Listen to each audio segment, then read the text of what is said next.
Hello, BookTube. I've got a little mail for you today on an overcast day. It's an overcast Wednesday that looks to be the doorstep of day after day after day of rain. Uh, After last week, which was all rain, on and off almost every day.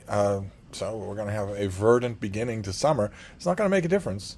It's not going to be any rain in July or August. It's still going to be an unbelievable drought, but it's great to see. And I got all the mail up off the front porch before any type of rain might happen today. The first one I opened. I actually opened a couple of things, but I'll show you one of them because you're going to want to put it on your list. It comes out in August, unfortunately, in this case, because it's a perfect match for a BookTube event that comes up in 2 weeks. This is by Peter Cousins, who is really good. He did a book called The Earth is Weeping that was really good. He's done a bunch of books that are really good. And his new book is called Deadwood. Gold, Guns, and Greed in the American West. With the thoroughfare of Deadwood there. So let's see. I don't think I have a sheet for this. No, this comes out in late August. And this is the true story of the Black Hills Gold Rush settlement, once described as the most diabolical town on earth. And of its most colorful cast of characters, from Wild Bill Hickok to Calamity Jane to Al Swearingen and Sheriff Seth Bullock. So right exactly in the interest line of the great show, Deadwood.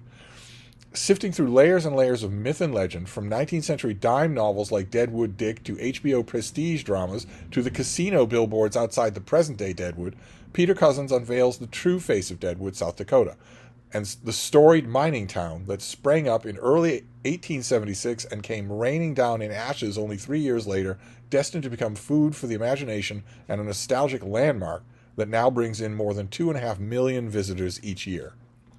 I wonder how many of those it's because of the show. It's because of the HBO show, which is just about as good as TV gets. That Western romance, we're reminded by Cousins, it retains its allure only as long as we willfully ignore the town's foundational sins. Built on land brazenly stolen from the Lakotas, Deadwood was not merely a place where outlaws lurked, like Tombstone or Dodge City, but was itself an outlaw enterprise, not part of any U.S. territory or subject to any U.S. laws or governance. This gave rise to the gunslinging, stagecoach-robbing, whiskey-guzzling, rampant prostitution and gambling Deadwood is known for. But it has also bred a self-reliance and a spirit of cooperation unique on the frontier and made it an exceptionally welcoming place for Black Americans and Chinese immigrants at a time of deep-seated discrimination elsewhere. And this is we're told this is the first book to tell this complex story in full. And, you know, I wouldn't care what this was about. Peter Cousins has an enormous amount of credit in the Bank of Steve, so I ultimately wouldn't have cared what this is about. But the fact that he is clearly taking aim as one eye cocked on the great HBO show is just going to make this all the more fun. Keep in mind that the creator of the HBO show Deadwood worked in a lot of period color and period language, but he largely disavowed the idea of it being documentary true. It's a fantasy version of Deadwood. It's best approached that way. But this is going to be a lot of fun. Unfortunately, it comes too late for June on the Range. But I think one of the books in this pile is perfectly timed for June on the Range. So let's see. Let's see what this next one is.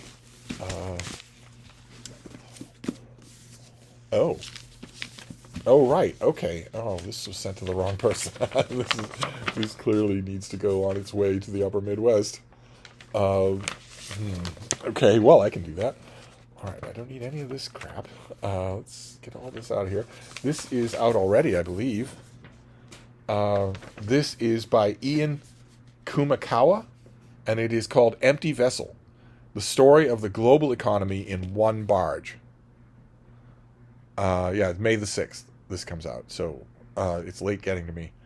And it follows the many lives of a barge, from floating jail to troop ship, revealing how a single vessel housed soldiers, prisoners, and migrant workers, playing a role in mass incarceration, tax havens, military power, and fossil fuel extraction. The author has crafted an astounding, narrative-driven micro-history in which the forces of globalization converge on one barge, exposing the infrastructure behind the political economy of the 20th century. Okay, well, I see the word economy. I immediately think of David Murphy and think that he should see this book, but I don't know what he would make of a micro-history. I guess I'm sending him books anyway. I can just send it to him and see what he makes of it. If he makes something of it, that's great. He's going to make more out of it than I would. So it's a better chance of it getting reviewed than it'll have from me. I see what this next one is. I think I know what one of the things in this pile is, and if so, it's going to be the most perfectly timed book of all perfectly timed books. Yes, here we go. Yes, do you have a pub sheet? You are right in the middle of June on the Range. Is that right? June 3rd. All right. So you're going to want to make sure that your library gets a copy of this book, maybe more than one.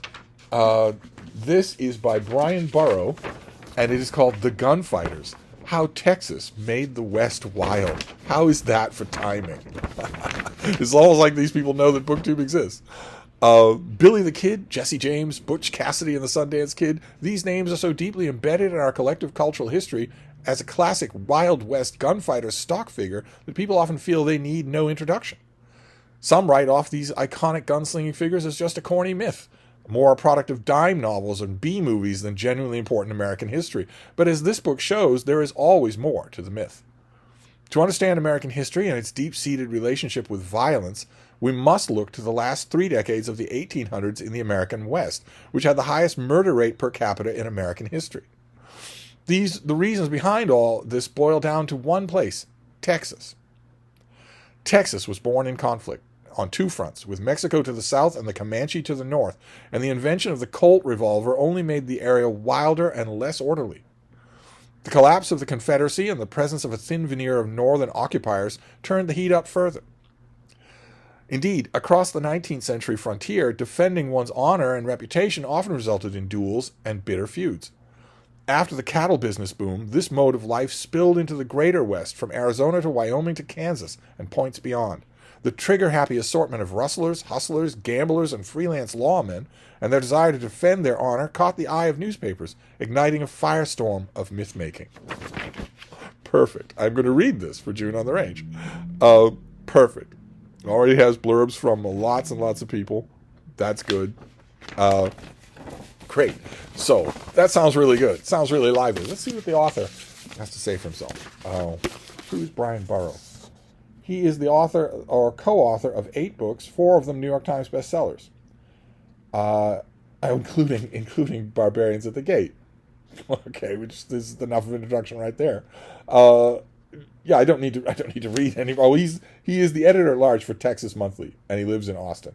That's great. I don't know. I should check to see if Texas Monthly has book coverage. I might like to review a book for them. I might do this for them, so that they have nobody else. But you don't need to say any more than Barbarians at the Gate. He has written a classic already. So, The Gunfighters for June on the Range. And then we have a box, and then we can finish up with our mail.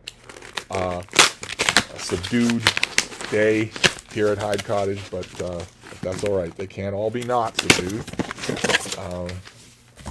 This feels awful heavy for... Oh, it's because it's 2 books. Oh, great. Oh, fantastic. All right, there's 2 brief new lives, 2 brief new biographies. First is by Eric Marshall White. This is Johann Gutenberg, a biography in books.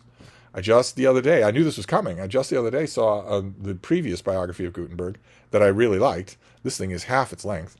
Actually, less than that, because you can't really tell, but this is a smaller book. It's not just that it's thinner, it's also smaller.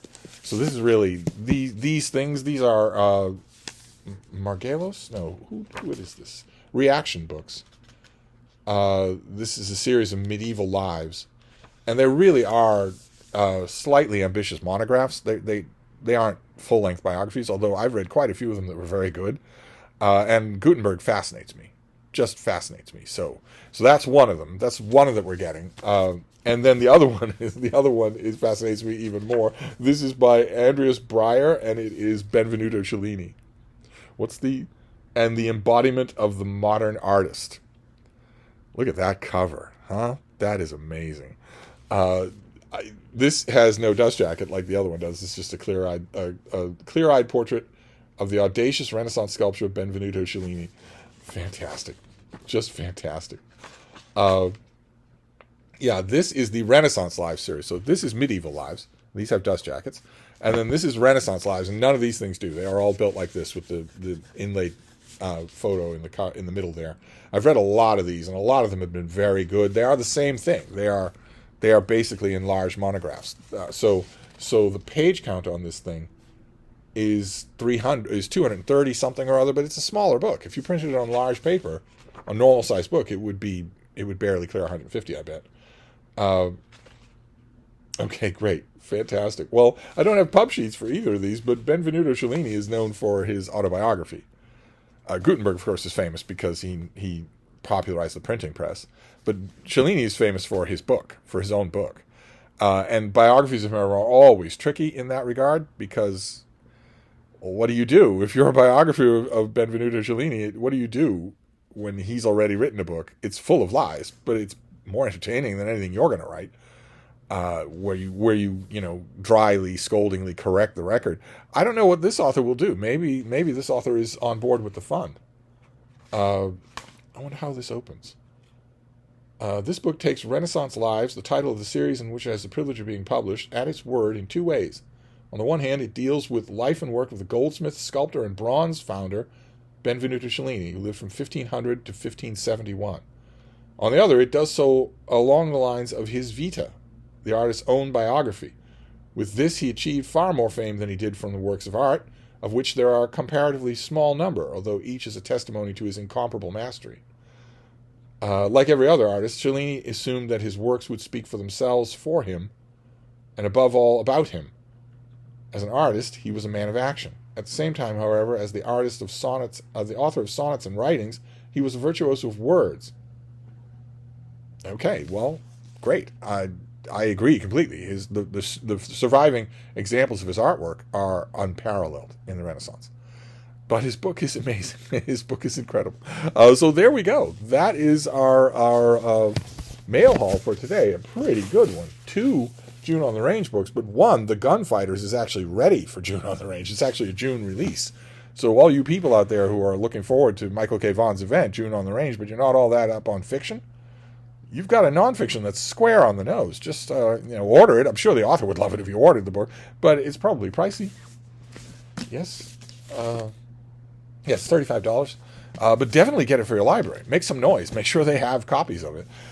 Because you've got an event coming up where a whole bunch of sexy influencers are going to be reading Westerns. If you're only of a mind to read nonfiction, you've got the perfect new book. But anyway, I'm going to wrap this up. That was the mail for this morning. If there'll be more mail later today, I will try to get to it. Otherwise, I'll leave it unopened for tomorrow. And I'll wrap this up for now, and I will see you then. Thank you, BookTube.